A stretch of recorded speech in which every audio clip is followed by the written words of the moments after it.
Hello दोस्तों, आप देख रहे हैं रीड टू लर्न। मेरा नाम कृष्णा गुप्ता है। आज हम लोग सीखेंगे प्रेजेंट कंटिन्यूअस टेंस के बारे में, जो कि प्रेजेंट टेंस का ही दूसरा भाग है। तो चलिए इसकी पहचान देखते हैं और इसके रचनाओं को भी समझते हैं। जिस तरीके से हम लोगों ने सीखा था प्रेजेंट इंडेफिनिट टेंस यानी कि सिंपल प्रेजेंट टेंस के बारे में, जो कि आप जाकर प्लेलिस्ट में देख सकते हैं। बहुत अच्छी तरीके से समझाया गया, आपको बहुत अच्छा लगेगा वो देखकर। तो चलिए शुरू करते हैं हम लोग आज की पहचान। ठीक है, पहचानते कैसे हैं? हिंदी वाक्य से। तो लिखेंगे जब जब हिंदी वाक्य के अंत में, ठीक है, जब हिंदी वाक्य के अंत में रहा है, ठीक है, रहा है कॉमा, रही है कॉमा, रहा हूं कॉमा, रही हूं कॉमा, रहे हैं, ठीक है, कॉमा, रहे हो, ठीक है, इत्यादि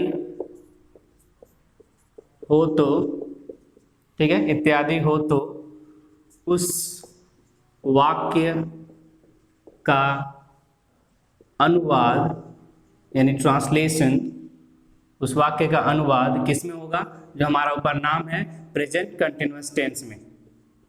प्रेजेंट कंटिन्यूअस टेंस में करते हैं। ठीक है, आगे बने रहिएगा। अंत में मैं एक चीज बताने वाला हूँ क्लासेस के बारे में, तो देखते रहिए पूरी वीडियो को। उसके बाद देखेंगे हम लोग आगे क्या है। अगर हम लोगों ने ये पहचान देख लिया, उसके पहचान के बाद हमारा आता है नोट, जो लिखेंगे, जो कि जरूरी है। नोट बिल्कुल जरूरी है। क्या है नोट में? तो नोट में है जब सब्जेक्ट यानी जो हमारा कर्ता होता है, जब subject he comma she comma it या सिर्फ, ठीक है, सिर्फ एक नाम का बोध हो, सिर्फ एक नाम का बोध हो, तो क्या करेंगे हम लोग? ईज का प्रयोग करेंगे। ईज का प्रयोग करेंगे, प्रयोग करते हैं। ठीक है, इसको आप स्टार कर सकते हैं उस तरीके से। और एक स्टार देखते हैं कि जब सब्जेक्ट, ठीक है, जब subject we comma they comma you या एक से अधिक नाम हो, तो क्या करेंगे हम लोग? आर का प्रयोग करेंगे। आर का प्रयोग करते हैं। ठीक है, एक और देख लेते हैं जो कि हम लोग को पता है कि जो एम है, एम का प्रयोग किसके साथ करते हैं? आई के साथ करते हैं। आई के साथ करते हैं।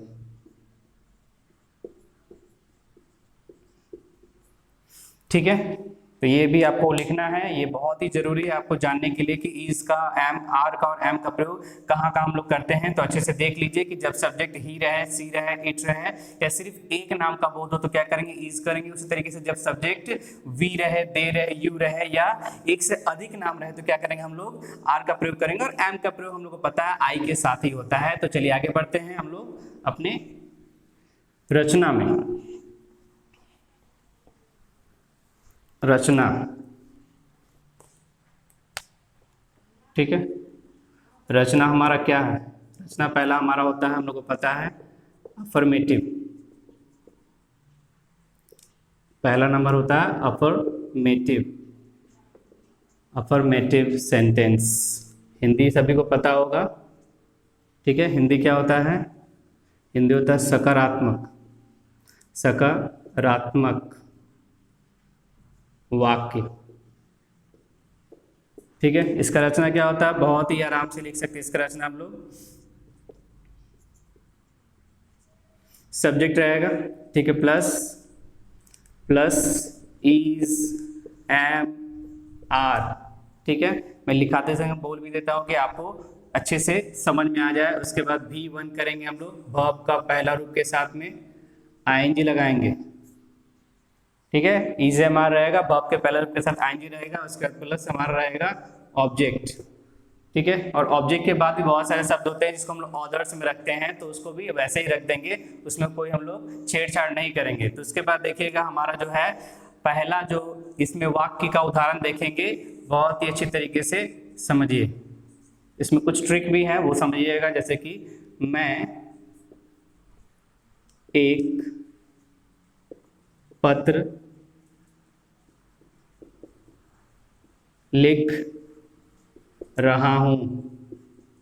अच्छे से देखिएगा, बहुत ही बेहतरीन चीज है, ट्रिक के तौर पर है, बहुत लोगों को पता होगा बच्चों को, और बहुत बच्चों को नहीं पता होता है। तो क्या करेंगे, आई एम राइटिंग ए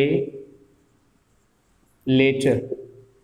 ठीक है, आपको सभी चीजों को अच्छी तरीके से समझना ही पड़ेगा कि जैसे कि आप सब्जेक्ट में क्या लगा रहे हैं, सब्जेक्ट के साथ में आपका हेल्पिंग वर्ब क्या लगेगा, भाव आपका क्या होना चाहिए, क्योंकि भाव आपको पढ़ना ही होगा, और भाव पढ़ने के लिए आपको ज्यादा से ज्यादा ट्रांसलेशन किताब को देखना पड़ेगा। उसमें बहुत सारे आपके भाव यानी क्रिया होते हैं, या जहां भी आपको भाव मिले आपको उसका पहला, दूसरा और तीसरा रूप पढ़ लेना है और समझ लेना है। ठीक है, बाकी के रूपों को आपको बता ही दिया जाता है रचना के द्वारा। उसके बाद V1 के साथ आईएनजी जब आपका लगेगा तो ऑब्जेक्ट जो है वो आपका रहेगा। तो यहाँ पे ऑब्जेक्ट है एक पत्र, तो एक लेटर लिख दिया गया है। उसके बाद एक और देखिएगा, उसके बाद जो मेरा ट्रिक है आपके लिए, आप समझिएगा कैसे उसको करते हैं हम लोग। जैसे कि तुम